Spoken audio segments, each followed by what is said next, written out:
This podcast is brought to you by ONNIT. Go to ONNIT.com and look at the great selection of supplements.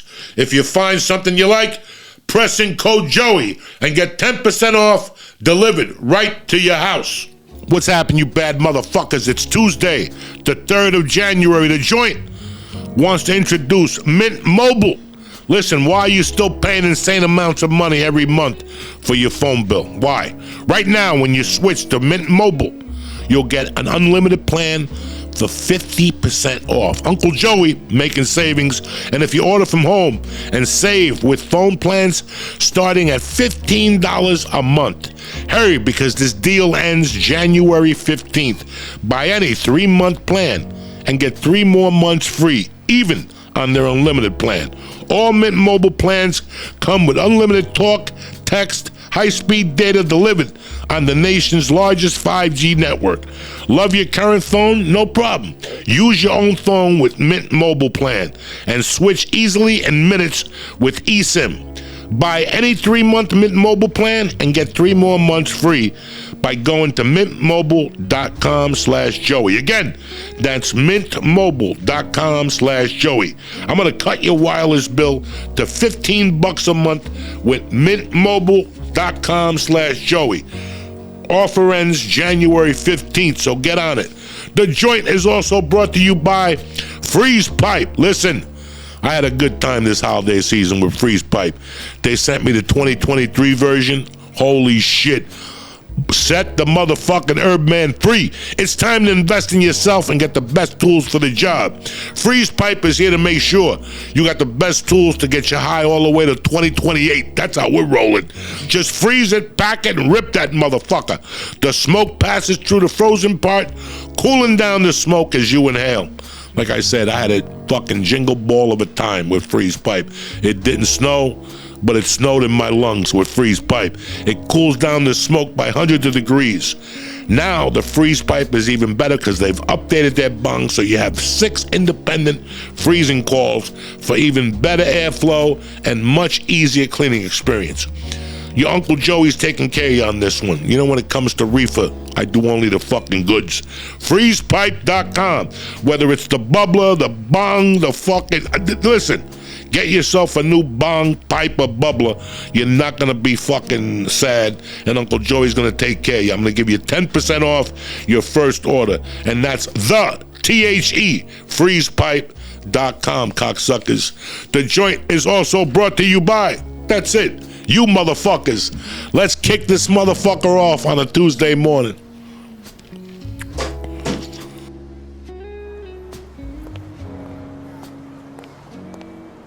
Hey, how you doing? Come on in.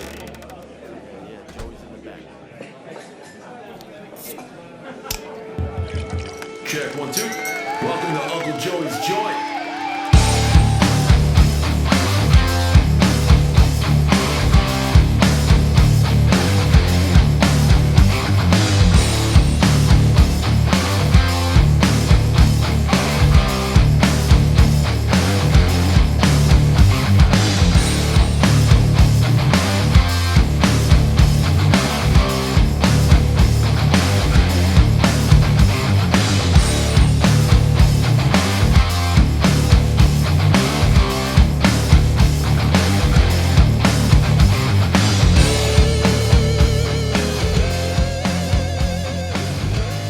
What's happening, you bad motherfuckers?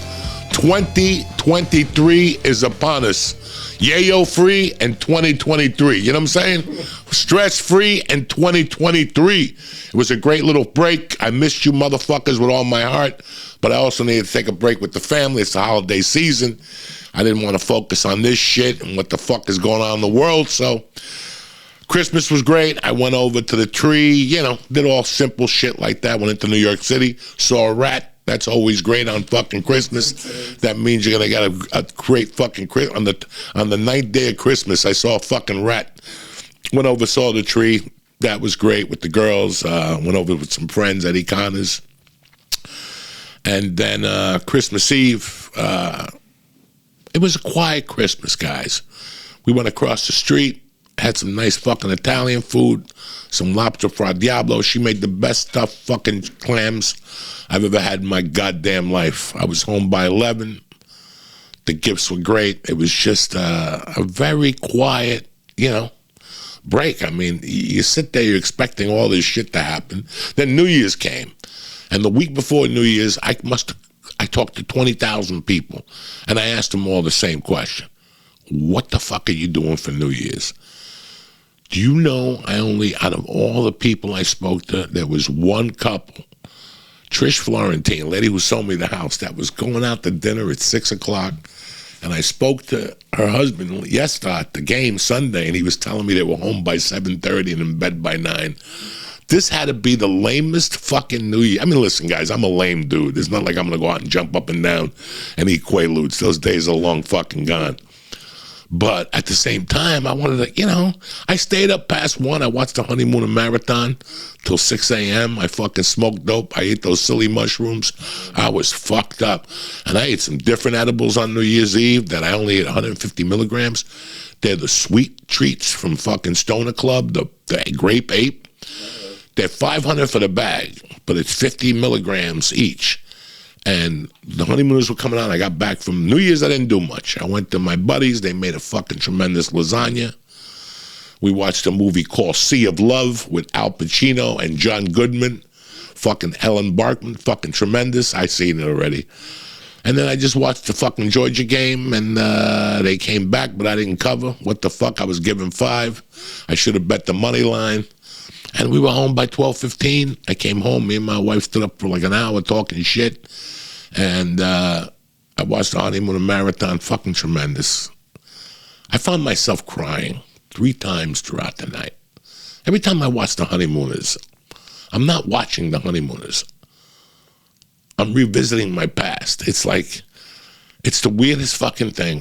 That night I was like going through changes, like the way Lee Syatt used to go through when he used to eat edibles and be a different person. Like I watched like 2 episodes, and then I would take 2 bong hits, and I would drink some water, and and that was it. I kept testing myself. Am I fucking tired? But my mind just ran away from me when I was watching the Honeymooners that night. I was watching the one about the taxes when he made a mistake on his tax, and he thought they were going to throw him in jail, and fucking the jokes were hysterical.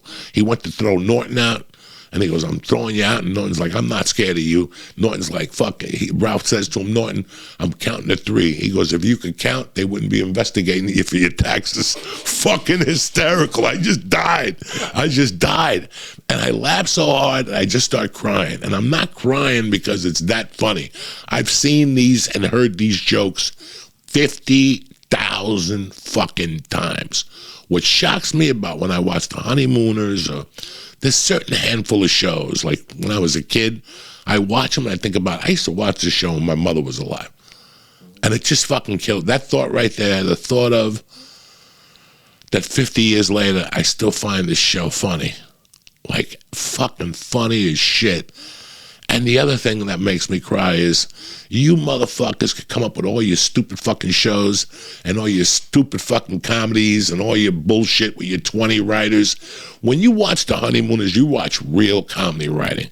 It is as brilliant as it could come. 1955, 1951, he had 2 people on the fucking staff.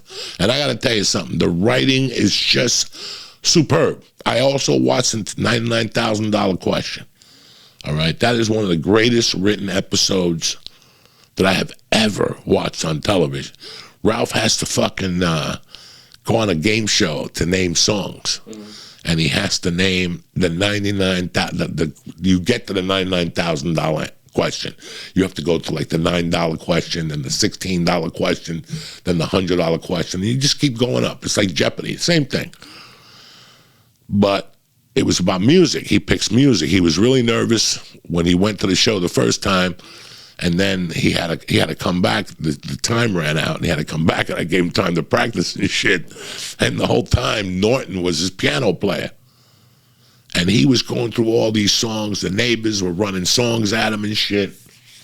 And the next thing you know, before Norton would play every song, he'd go, "Trang, trang, trang, trang, trang, trang, trang, trang, trang, trang, trang, trang, trang." And sure enough, Ralph would go, "Why is it that before every fucking song, you got to play that song?" And Norton would go, "Dizzy Dean warms up in the bullpen. I got to warm up." So the night comes, he gets down there for the first question, the first one, like the $100 question. And before he goes, he tells the guy, "I just want to let you know that I've studied and I'm going all the way to the $99,000 fucking answer." And the guy goes, "Well, that's great to know. Well, here's your first quiz." He goes, "Who is the composer of Swanee River?" And Ralph is like, "Swanee River?" And all of a sudden he goes, "Play a few bars from him." And it's that song. Trang, trang, trang, trang, trang, trang, trang, trang, trang. So all those songs that he studied, he never asked Norton what the name of that song was. That's how and he goes, at the end, he goes, "Who is the composer?" And he goes, I'm gonna Ed Norton, because he just couldn't fucking. Guys, that is the best episode, well-written episode I have ever fucking, and I cry. I just cry like a little pussy. But anyway, who gives a fuck about the honeymooners? Fucking Wednesday night, I was very lucky. Listen, for all that I have going on, guys, when it comes to stand-up comic, I really have nothing going on. I could lie to you guys and tell you that I'm killing it and all this shit. Listen, I'm working with new material and old material, and I've revamped them just because I don't know where else to go. Like, at least I'm honest with you. I just don't know where else to go. So I'm taking like the greatest hits and rewriting them over with fucking today's 2023. I'm just trying my best, guys. But I know this going in. I wouldn't put myself, it's like the Chappelle people contacted me last week. God bless their hearts, on the way back from New York. And they're like, "Are you available Saturday night to do New Year's in Columbus?" I couldn't get a flight. And it was just too fucking crazy. I called the travel agent. I hate calling travel agents. You know, they're like, you can just go on AA.com, whatever the fuck you're going to do. And she was like, "I can't get you back till like maybe Tuesday or Wednesday." And I was like, you know what? It's going to be crazy this week with the airlines because everybody's flying back. So, but hey, I heard it went well. Jon Stewart, fucking Tammy Pascatelli, it went great. And I let them know. I go, "Listen, if you have anything in 2023 that you'd like me to stop in and do a show, give me it in advance. Don't tell me 2 nights before. Give me a fucking week or so." I know it doesn't work that way, but I'm not, for all the comedy, what I'm getting to is for all the hoopla, I'm not really to that level, guys. I could tell you, yeah, I'm that guy. Listen, it's an entertaining show. We have a great time. You guys know I always find the tangent to go off on. I'm high. We have a great time. We make the videos before and after to the city. I mean, this is all great, but I don't struggle up there, but I don't feel like I did before the pandemic, is what I'm trying to say. I don't know if it's because of the pandemic or what happened during COVID, or I don't know if I don't get on stage every night like I used to. It used to be second nature for me to get on a stage and kill it. I don't know, I don't know what the fuck's going to happen in 2023. I got one more show left on the 28th of January, but I got to tell you about the 29th of December. The 28th was a great fucking show. I didn't worry about it. I let it be very organic. I made notes leading up to the show, and I make my little notes and I write my jokes or whatever. But I'm not writing to the level that I was, and I'm all out of fucking stories. For the last 3 years, I haven't really done shit. And, I can't tell you another one of my fucking old stories again, even though they pop up during the set or something, somebody will throw. And I was going to tell the story last week of the Segura one-legged woman. And I was like, I don't want to say it. Not to mention my wife was in the audience. She don't want to hear that fucking joke. But the show was sensational. Lee was fucking great, even though he had taken 200 milligrams.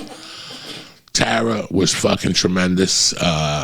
Eleanor is becoming a fucking powerhouse of a comedian, guys. Eleanor Kerrigan is not fucking around up there.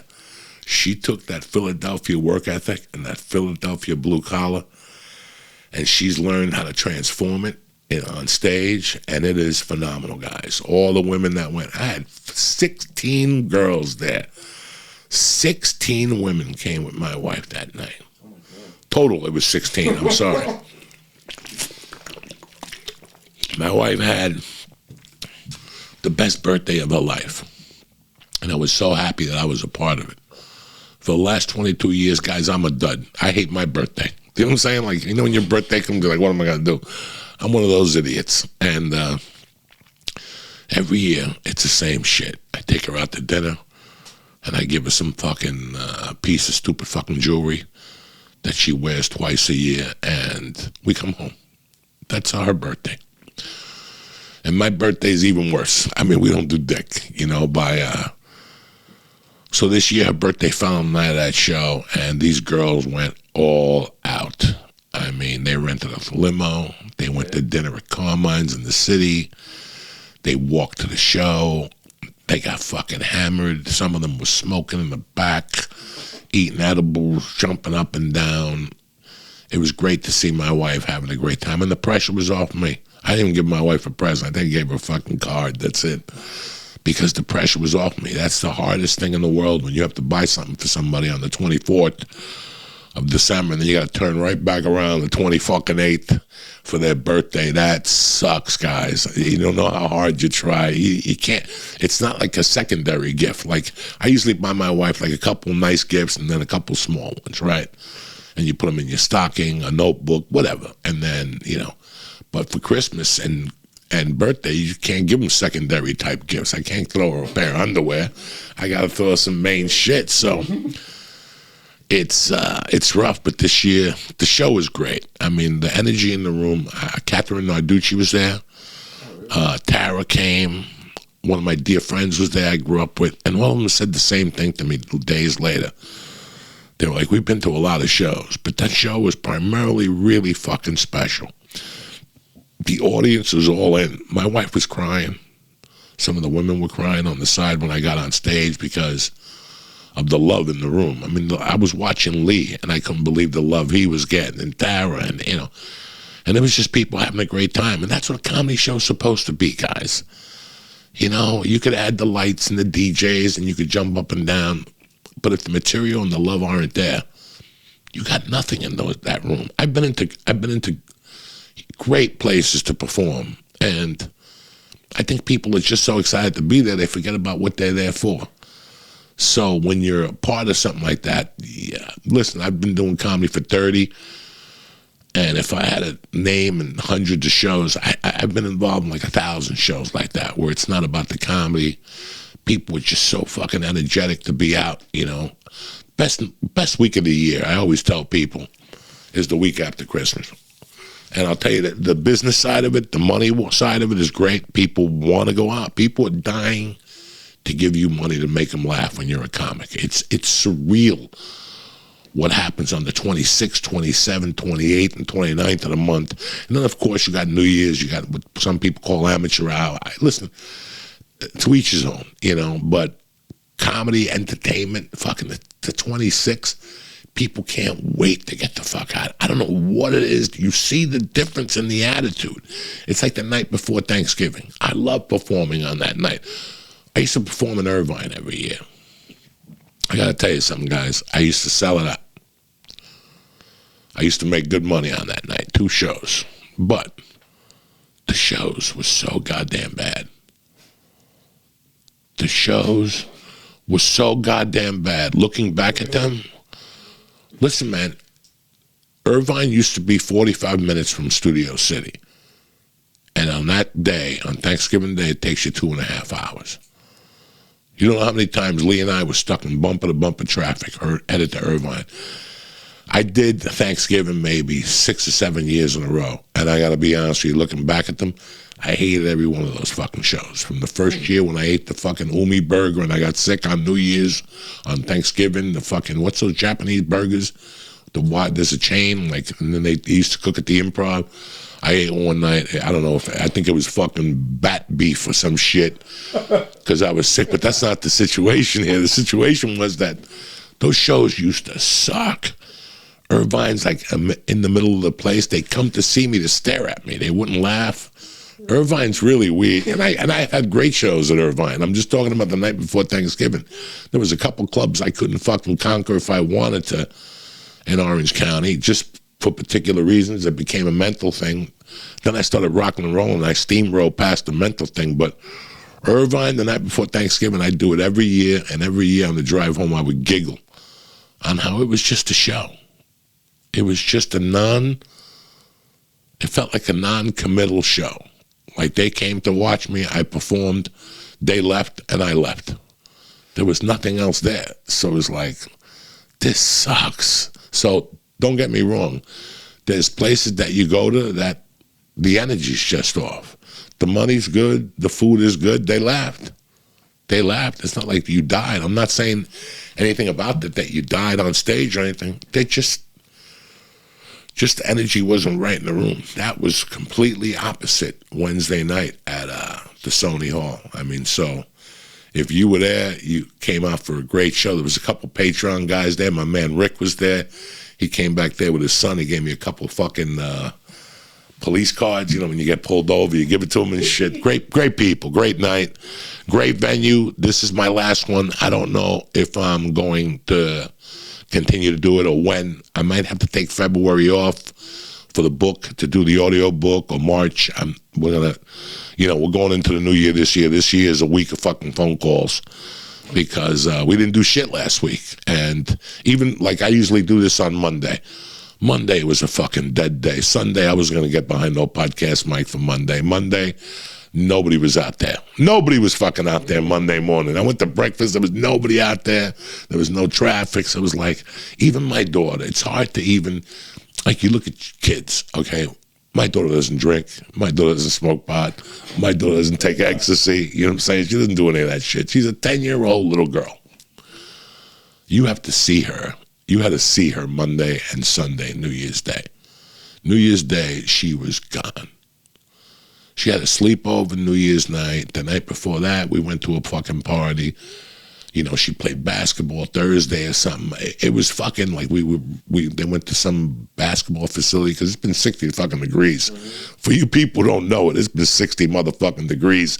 The other day, some girl on Facebook just trying to be a jerk off and is like, how you enjoy moving to Jersey? Are you freezing your ass off, ready to come back to Canada? And I'm like, bitch, it's 60 degrees. You're getting rain out there. So today's the wrong day for you to be making fun of me, stupid. Fucking is it cold out? The fuck is wrong with you? 60 fucking degrees.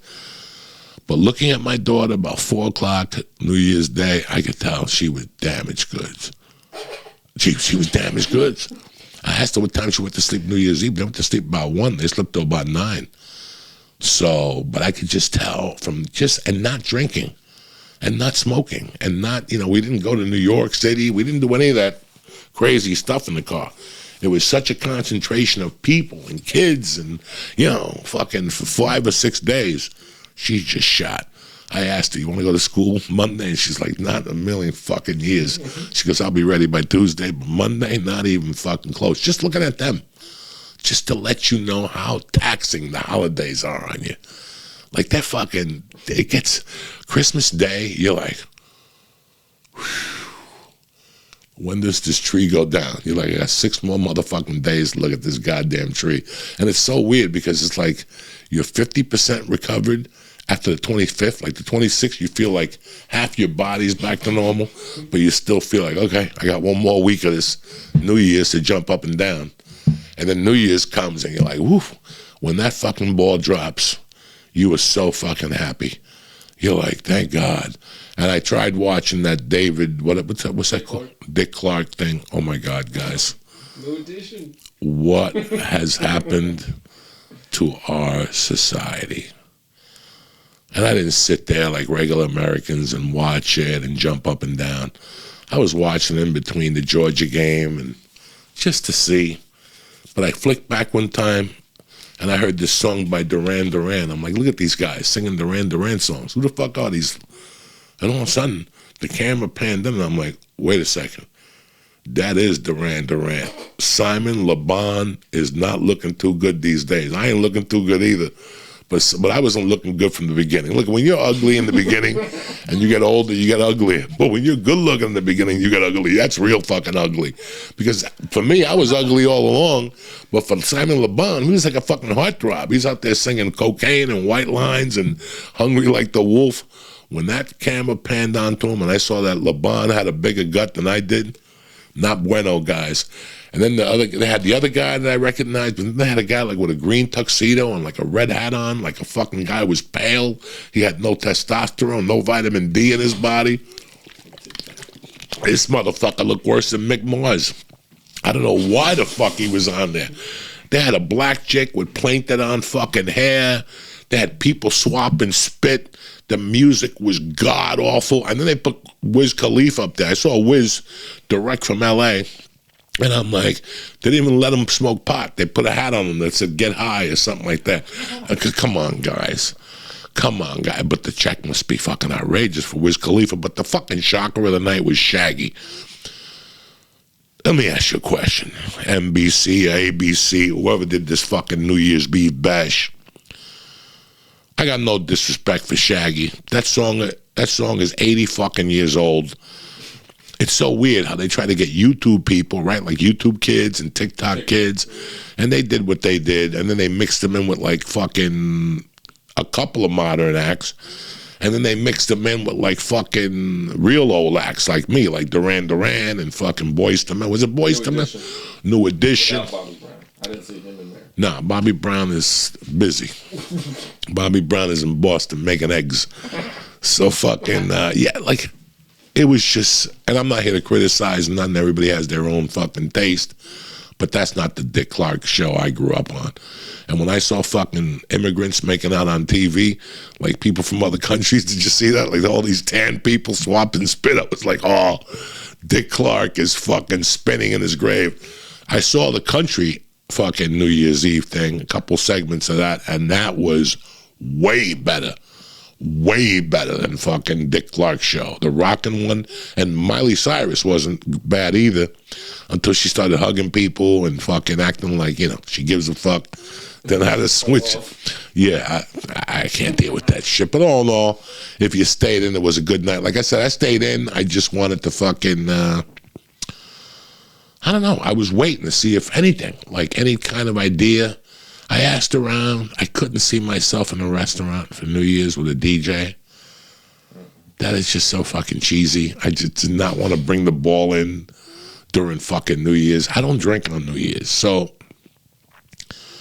you know, I was telling, I'm happy. I lived a life that was weird and I saw some weird things, but there were some things I fucking just learned from, you know. 1980, I went to see Aerosmith with somebody at the Nassau Coliseum. Me and Mike Denny, the devil. He's doing time now in North Carolina for killing his wife. Well, that's what I heard. I don't know if he killed his wife. He killed somebody, his grandmother. It doesn't matter. Me and the devil went over there, and we rung in New Year's Eve. There was no snow or anything. I just remember we had done some acid, and we had done a few bumps and a couple beers. I wasn't drunk or like none of those, you know, New Year's Eve people drop at 8 o'clock. There's puke everywhere. I had a good time at Aerosmith, what I remember from the concert. And, you know, we drove back. I think we came over to George Washington. I just remember we went through Uptown. And it must have been about 1:30 in the morning, on New Year's Eve, 1980. And we're driving through Uptown North Bergen, going downtown on Kelly Boulevard. And we're just past the 91 Street bend, shooting down like 85th Street past Roma Pizza and all those, my favorite pizza there. And as we get to a bar named Moreg's, the bar was closed. So it had to be after fucking 3. The bar was closed. So sorry about that. And as we pulled up, we weren't going to go into the bar or anything. We were just driving on Kennedy Boulevard. But as we pulled up at that light at 80, whatever the street is, 85th Street, there was a car that hit a pole. Smoke was coming out of it, and there was maybe another bystander who was there who had gotten there. We were probably either second or third on the fucking street on Kennedy Boulevard. Mike Denny pulled over, and I remember that the car that we were in an RX-7, and the car that the people were driving was an RX-7, a Mazda. If anybody remembers a RX-7, it was basically a glorified casket for two people. That's all it is. You get hit in the RX-7, guys. They're just burying you in the fucking RX-7. Like this, why should they even take you out and put you in? It's a waste of time. So as I got out of the car because there was an accident and there was smoke coming out of the hood of the car, and the car had gone into a pole, but it was right down the middle of the hood. Like he hit it straight on 50-50 on both sides. When I looked in the driver's side, I just saw somebody slumped over, and there was blood on the windshield. The windshield was blasted and stuff. But the girl that he was with was crying. I didn't know the ages. You know, I could be wrong. 20, let's just say 20, 18, I don't know, around there. I didn't know the person. They were not from North Bergen. And, you know, I got shocked by the ambulances and the police that pulled up while we were looking. And they're like, get away from the scene, get away from the scene. We were right there, guys. And they're evaluating, they're pushing everybody back, like me and the other 2 or 3 people. They're pushing us back, and they're going in the car, and they, you know, open up the passenger side, the driver's side, and I heard them say, he's gone. Like, he's gone. And I remember, like, it just took the wind out of my fucking sails. I was like, what the fuck? He's gone. And then they tried to open up the passenger side, and that's the side that was stuck. I don't know what you know, a car collapsed in the front. They were trying to open up the passenger side. They couldn't get it, but they had a moonroof. So the guy got on top of the car. The fireman got on top of the car, and he ripped the moonroof open, and he's yelling down or whatever. And then I remember they gave him a saw. And as he was cutting 10 minutes later or something, now it's a full fucking accident scene. They've already yelled that he's dead, and I'm on acid. I need this shit. I'm on a fucking tremendous hit of fucking acid. And it's starting to, you know, it's kicking. What the fuck am I telling you? It's fucking kicking. So, you know, I'm hearing buzzes and ambulances and fucking, it was like a Jaws of Life, but they were cutting through the car. You know, you could see the sparks and shit. So I'm tripping, and I could hear her yell. Happy New Year, you bad motherfuckers. This episode is sponsored by BetterHelp. Listen, it's the beginning of the year, and life could be a little overwhelming. Working with a therapist can make you more prepared to take on anything life throws at you. Listen, when I was confused a few years ago, I was struggling, Dana over at BetterHelp helped me out. BetterHelp is therapy option that's convenient, flexible, affordable, and entirely online. Fill out a brief questionnaire and get matched with a licensed therapist and switch therapists anytime for no additional charge. Very easy. If you want to live a more empowered life, therapy can help you. Listen, man, like I said, I was struggling, and she helped me with my goals and just to identify anxiety. When it comes, how to fucking get out of it. So visit BetterHelp.com/Diaz today and get 10% off your first month. Again, that's BetterHelp.com/Diaz. BetterHelp will help you. Ask for Dana. I could hear her yell, like, help, help, I can't move my leg or something. I don't know exactly. It was fucking for 30 years ago, 40 fucking years ago. But the moral of the story, that's why Papa don't like to do dick on New Year's. That stuck with me like a cheap fucking suit. I still remember getting in the car. I didn't know her. I didn't know him. I was young. My mother had just died maybe 2 months earlier. I was in fucking hell as it was. I had just gotten over one of the worst nights of my life, maybe 2 nights earlier, and now this shit. And I'll never forget that I made like a fucking decision right there. Like, I'm not drinking, because the other thing I remember is the fireman taking out a bottle of vodka, like a Wolschmidt vodka, and had maybe 2 inches left, and they took it. So they were drinking. So with the acid and the fucking lights and the whole fucking thing, I'm like, doesn't look like I'll be fucking partying anymore. You know, I had that incident, and then something happened in '83. And I was like, you know what? It's not worth it, because you got to pay attention on New Year's Eve. I was even scared driving back home. It was a fucking 10-minute ride, but I was scared driving home that night. Not scared, but just going, Jesus Christ, I got to keep my eyes open for some drunk cocksucker. You know what I'm saying? Because the thing you're scared of the most is getting whacked by a drunk dude or whacking somebody yourself if you're high or something. So I got home and I was happy. And that's been the model for me. Like, guys, I even hate going out on New Year's to do comedy. When I did comedy on New Year's, I missed the Ice House because I would do the 7:30 show, and you're in your car at 8:45. You go to whatever party you want. You go to whatever dinner you want. I like doing New Year's early. That shit of counting down like fucking Dick Clark. I'm not good with the fucking countdown. I'm not good with those countdowns at all. I just want to get the fuck out of there. So, but I'm happy it's a new year. You know, I don't know if my happiness is for the holidays or if my happiness is always for the new year. No matter what position I've always been in my life, there's always something that's excited you about the new year. Like, you're like, okay, my life's going to change. This is going to happen. I'm going to lose 80 pounds. I'm going to fucking meet a woman. You know, you have all these fucking goals, you know. But it's I think the biggest problem I made as a kid, and I know people make it for a fact, I made for many years, is the mistake of thinking that things are just going to change. Like, guys, and I'm the king of that shit. Things are just going to change. It's a new year. Don't worry about nothing. Your bills are going to go away. Somebody's going to just give you a check. You know, somebody's going to give you a car. Whatever. You're going to meet a girl's going to knock on your door naked, and it's going to come in. That's what you're thinking. You know, this is my year to hit the fucking lottery. This is my year to win the fucking contest at work. It's always like a game of chance. I didn't like it as a game of chance. I really didn't. It's so weird when I think New Year's, like when I first got off coke in 2008 was the first New Year's that my mind looked at it different. You know, when you have an addiction or you have some fucking, what do they call it, like a vice.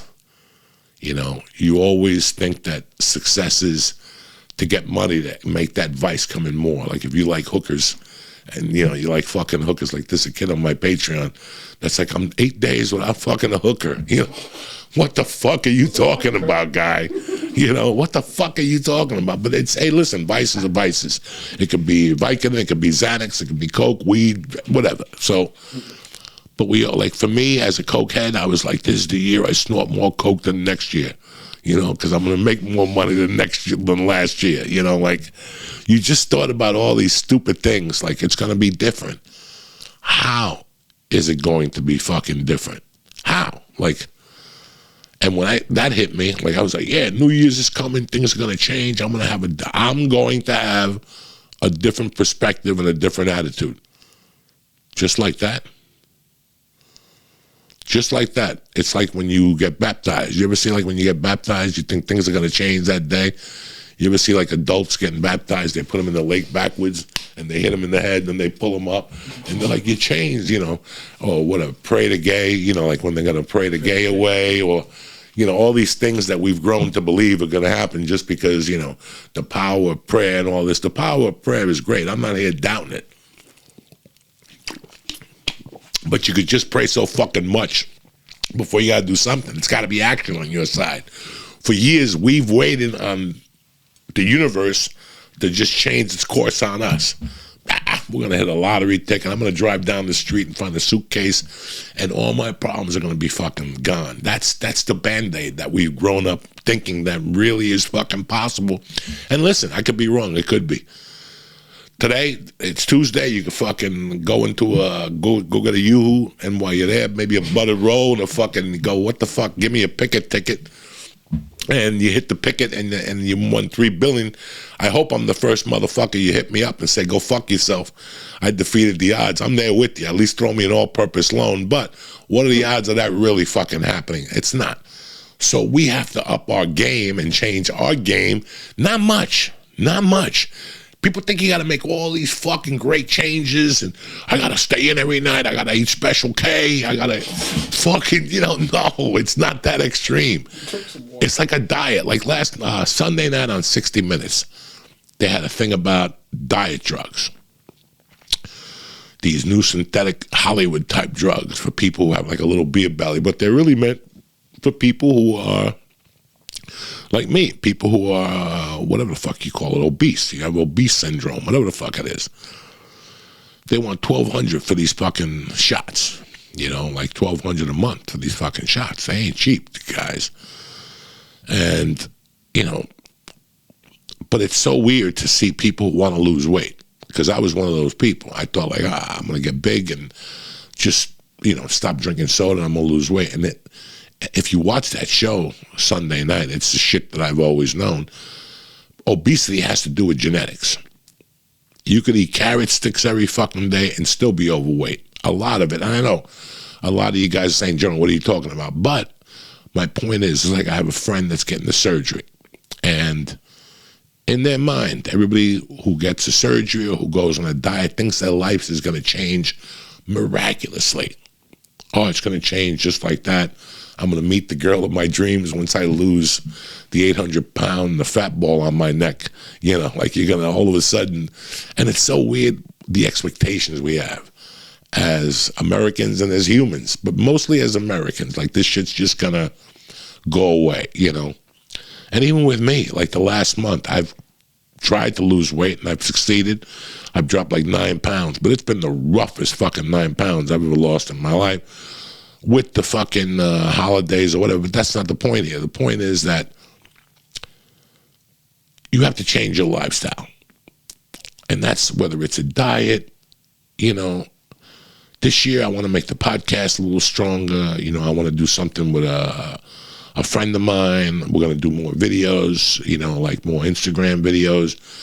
And it's basically a podcast, but it's the same. It's not going to be a podcast, but it's the same result. I get to communicate to you guys, let you know what I'm doing, and the whole thing. The same thing happens when you're looking for something when you're looking for something that you think is going to just change miraculously.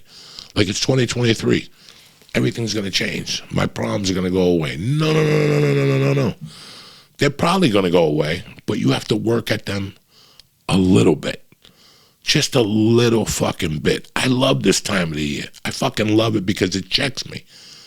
I get checked every day by me. You know me, guys. I beat myself up every day. I'm a loser. I'm a stiff. I'm this and that. But this is the biggest checking I do every year because it lets you know what you need to do. Everybody thinks just because it's a new year that everything's going to change. No, everything's going to change if you put an effort into it. How do you do that? Just 3 little fucking things. 3 little fucking things. You're going to drink more water this year? You're going to read more? Those are my goals this year were very fucking simple. And they were all I want to start playing the guitar a little more. I want to be more consistent with it. You know, if you play on a Monday, then play 2 weeks later on a Thursday, you're not going to improve on no fucking, you know, and that's what I've been doing with it. I want to play little goals. Did I say I wanted to be in a rock band?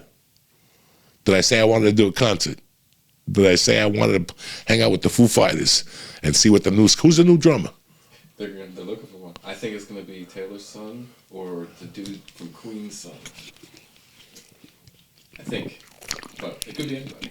You know? They're moving on, though. No, I did see they posted something, you know, and they did it right. I love them, how they reacted and stuff.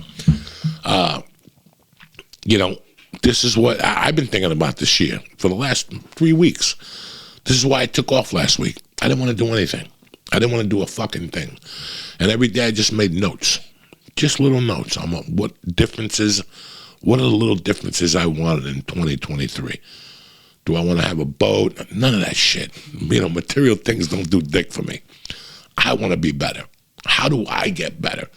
Do I add an extra jiu-jitsu class? Do I go to cryotherapy and so I can get more recovered, so I can hit an extra jiu-jitsu class and maybe lift weights 1 extra day? I'm already working out 4 days a week, but do I need 5? I don't fucking know. But these are the things I was thinking about. How can I make the joint just a little bit fucking better? I didn't write down my goals. I wanted to be the #1 podcast. I don't give a fuck. I just want to be happy, and I want you guys to be happy, and I want to give you the right amount of content, the right type of content to make this work between us. I'm not looking to fucking add videos or fucking beat, you know, what's his name? Bill Maher and whatever the fuck it is. Guys, I'm just looking to be happy. This is one of these things that I never, every year we fucking look at our goals and we go, oh, this year we need to make more money. This year I need to work more. This year I need to work harder. Yeah, I need to do all those things also. But the number one goal of this year that I never really focused on was just being happy, being chill, letting things go by a little more. You know, who gives a fuck? It's like this week. If this was 10 years ago, me and Mike we would have been here New Year's Day if we had a podcast on Monday because we gotta go. We're missing something. No, we're not. They're not even in the fucking mood for it. You know, when we stopped doing, like this month in January, I think I'm just gonna do one podcast a month until we get going. You know, why fucking overbill? It's not that type of party no more, and I know it's not. I'm about to turn 60 in less than 2 months, and that's been on my mind a fucking lot lately. A lot. First of all, what a lie. For years, I sweated 60. Well, look, let's get down to basics. For years, I never thought I would make 60. Okay? I thought I was going to go in. This whole, what nobody understands in my life is that this whole fucking thing has been, I didn't expect or see any of this coming. Let's start from scratch. For starters, I was going to die when I was 37. Since the time I'm a kid, my dad died when he was 37, and I never thought I would make it past 37. I'm like, it's just not going to happen, and that's okay. You know, that's how I expected. My life was such a fucking shit show that when I was 20, I was like, I'm going to die at 37. And I got to tell you something, that's okay. Because if this is the first 20 years of my life and they've sucked, you know, no family, they're struggling, whatever. If this is what life is, this struggle, I'd rather not do this no more. This is not the life I want to live. So what I'm going to do is I'm going to party. I'm not going to take responsibility for anything. And I'm going to fucking just be a bum until I fucking die at 37. But then 38, 37, 2000, January 1st, I woke up in El Paso, Texas, and I wasn't fucking dead. I still remember where I did comedy for what did they call Y2K. Y2K. Remember, I was on stage thinking the power was going to turn out. People were going to kick the doors in with fucking power beams. It's a new world. It's a new time. That didn't fucking happen. But if you ever heard my fucking story, I thought I was going to die at 37. My life began at 37 because 37 was the age when I met my wife, Terry. 37 was the age when I kind of realized I was onto something. I'm onto something with the stand-up comedy. I've been doing this for 9 fucking years, and nobody realized I'm a thief yet. I haven't robbed the comedy club yet. I haven't kidnapped a comedian yet. I haven't gotten into a fight with a comedian yet. This has panned out to be an okay fucking mission. I'll stick it out for another fucking couple of years, but that's what happened when I thought I was going to die at 37. So at 37, when I met my girlfriend, and she was very nice, I was like, I might have a chance here. I might have a fucking chance here. I was getting spotted at the store. I was starting to travel with Joe Rogan, and I'm like, this is starting to pan out. And now, 23 fucking years later, I'm about to turn fucking 60, and I thought that we would all look like Archie Bunker. I thought that I would be in like a stroller, I'm not exaggerating to you guys. This is, when I was 20, it was a different time of being 20 than when you guys are being 20. I saw a picture of Heidi Fleiss. Is it Heidi Fleiss? Not Heidi Fleiss. The girl who's married to Seal. The pretty girl that was married to Seal. She posted a picture of herself 2 weeks ago. Heidi Klum, maybe? I don't know. Heidi Klum? She's 58 years old with a fucking bikini on. Did anybody see those pictures of her? Didn't word in a sexual way. It was just a picture of her with sunglasses on a wall with a bikini on. When I went to the gym a couple days later, all the old lady club was talking about those pictures and how impressive those pictures were. Because it shows you that we've fucking come so far in 20 fucking years, 25 years. You never expected. Look at all these people you see on Instagram in their 60s and 50s doing things. Mick Jagger's going to tour this year. Him and Keith are going to tour this year, and they're going to turn 80 years old this year. When I was a kid, you didn't do anything but die at 80 years old. When I was a kid, you didn't do anything but die when you were 75 fucking years old. Never mind go on tour like Bruce Springsteen and his bandmates. This has been fucking just that I'm 60, and there's a guy that busts my balls all the time on Patreon, John Mickelson. He's like, you can't retire. I made some stupid jokes a couple of years ago. I thought that I would just retire, and then I realized that I don't know how fucking people retire because there's nothing to fucking do.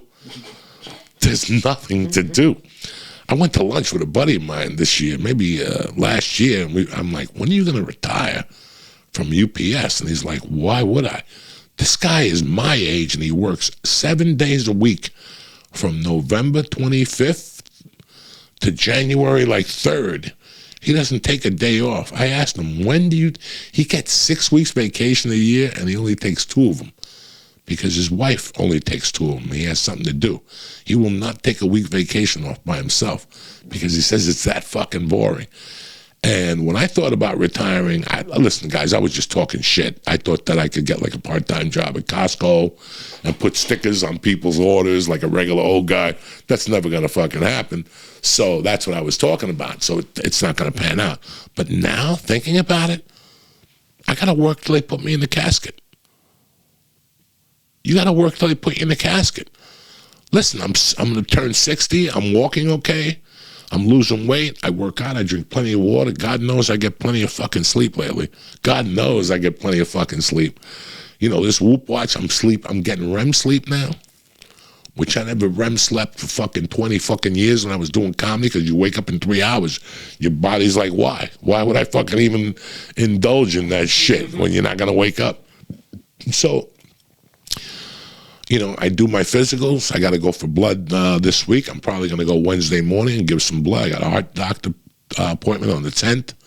I'm taking care of myself at 60. This is a great fucking feeling. You know, Mike and I were talking about things we're going to do with DraftKings this year and everything. I'm going to be 60. I thought that I would be like halfway fucking dead. And listen, don't get me wrong, guys. I can't deliver for UPS now. It's not like I'm going to take a roofing job or I can work for Federal Express and deliver fucking boxes and climb stairs. I can't do that either. I'm not going to lie to you about that. But I'm happy that I'm active. You know, I love going to jiu-jitsu to keep my mind going. Even if it's the basic class to learn an arm bar, it doesn't matter because you're taking steps. And that fights that fucking dementia, even if you're hitting the bag. You know, you're working combinations. You got to remember those combinations. So that helps you a little bit. So I'm trying to do the best I can. So I see me fucking going to whatever. I'm looking at stand-up this year a little bit, maybe a couple shows. When? I don't fucking know. I'll keep you posted. And I'm also looking at doing something with Vic. I'm looking at fucking putting out the book this year, which I'm fucking, if anybody knows, I am brutally excited about because I get this fucking thing off my neck. This has been a fucking, this has been a nightmare for fucking 15 years that I just want to get off my back. I just want to be able to tell my story, tell my mom's story, and move the fuck on. But yeah, I'm excited about 2023. I got a lot of good things happening. You know, 2022 ended the year strong. Listen, I talk to all these people. I answer your messages. I know a lot of you weren't struggling this fucking holiday. Honest to God, I usually get horrible holiday messages, people not doing well. This was one year where people were fucking, just everybody was in a good mood, man. So 2023 is going to be a better year. Listen, we could talk about it like other people. You know, there's a lot of going on right now. Well, Joey, what are we going to do about the war? You know, what about the COVID that's hitting China? Who gives a fuck? Just be happy. We're alive today. We made it to another fucking year. It's fucking Tuesday, you know? And that's it. It's going to be an easy fucking week, and I'm excited. If you're out of weed in Jersey, Stoners Club, cocksuckers. Uncle Joey, 10% off for life. Uncle Joey is the code. 10% off for fucking life. They have some weed in Jersey now. I forget what it's called. I will post it later on Twitter. I gotta give some to Mike. It's like 60%. Oh. They dip it in hash and something else. It looks pale. It looks like a pale Indian. It just looks pale. But, dog, it gives you a nice little fucking buzz. So if you want to give it a try, I'll post it on my Twitter later. I'm sorry, I'm not prepared. Like I said, guys, I'm just excited about the possibilities in 2023. I'm happy I finally got this fucking book out. I'm happy that we're going to add a different dynamic to the podcasting and podcasting in general and my Instagram. And that's what's going on. That's how I feel. And that's fucking it. One thing I did this year, I think I'm going to re-sign up with BetterHelp, because you always have all these questions in the beginning of the year. Like, you're like, you know, what should I do with goals, this, that? And like I say in the pitch for it, sometimes you need somebody to help you with a decision. You know, I went with BetterHelp last year, or 2 years ago, when I was struggling with the fucking, when I was withdrawing and all that, just to get my thoughts in order. Guys, it's always there for you. And if you don't want to go on therapy, you got your best friend to bounce it off their fucking walls. But this is it. It's life. It's 2023. I'm fucking excited. We're here another year. Like I said, we're only putting out one podcast this week. And we'll keep you motherfuckers, we'll let you know what's cracking. That's it and that's that, you bad motherfuckers. Have a great day. And I'll be back next Monday, the 9th, tip-top Magoo, ready to go. Love you. And here's a word from our sponsors. All right, it's the kick of a new year. Thank you. Thank you for supporting and for loving. We won't do another one till next Monday, just to give you a fucking chance to come out of your coma like Rip Van Winkle. Anyway, the joint is brought to you by Mint Mobile. Why are you still paying insane amounts of money for every month for your phone bill? Right now, when you switch to Mint Mobile, you'll get an unlimited plan for 50% off. Order from home and save with phone plans starting at just $15 a month. Hurry, because this deal ends January 15th. You're going to buy any 3-month plan and get 3 more months free, even on their unlimited plan. All Mint Mobile plans come with unlimited talk and text, high-speed data delivered on the nation's largest 5G network. Buy any 3-month plan and get 3 more months free by going to mintmobile.com/Joey. Again, that's mintmobile.com/Joey. Cut your wireless bill to $15 a month at mintmobile.com/Joey. Offer ends January 15th. The joint is also brought to you by Freeze Pipe. Listen, it's time to invest in yourself and get the best tools for the job. Your job is like my job, to smoke dope with 3 hands. And Freeze Pipe is here to make sure you got the best tools to get you high all the way to 2024. Just freeze it, pack it, and rip that motherfucker. The smoke passes through the frozen part, cooling down the smoke as you inhale. Listen, I had a blast with this thing over the holidays. It didn't snow, but I froze that pipe, and I saw the devil every fucking day, the 12 days of Christmas. Free Pipe cools down the smoke by 100 degrees, makes your lungs feel fucking tremendous, and your lungs will thank you. So, your Uncle Joey's taking care of you on the first Tuesday of the year with freezepipe.com. You got that Christmas money. Let's do this shit. I'm going to save you 10% off on a bong, pipe, or bubbler today. That's thefreezepipe.com. Pressing code Diaz, D-I-A-Z, to save 10%. The joint is also brought to you by, listen, we're starting off the year. You don't want to bring your fucking headaches into this year. Contact BetterHelp.com. You're like, Joey, why do I talk to you? What do I need BetterHelp.com? Because they're an online therapy service that's convenient, flexible, and affordable. You can fill out a brief questionnaire, get matched with a licensed therapist, and switch therapists anytime for no additional charge. It's that easy. Listen, when I was stuck, Dana helped me over at BetterHelp, and she did a great job, because here I am, tip-top motherfucking Magoo. So if you want to live a more empowered life, therapy can get you there. Visit BetterHelp.com/Diaz. Again, BetterHelp.com/Diaz, and I'm going to get you 10% off your first month. That's BetterHelp.com/Diaz. I want to thank BetterHelp, Freeze Pipe, and Mint Mobile. And I want to thank you guys for always having our back. We're going to have a great thing for you in 2023. So thank you for your support and love. And I'll see you motherfuckers next Monday morning, Tip Top Magoo. Stay black. Uncle Joey loves you.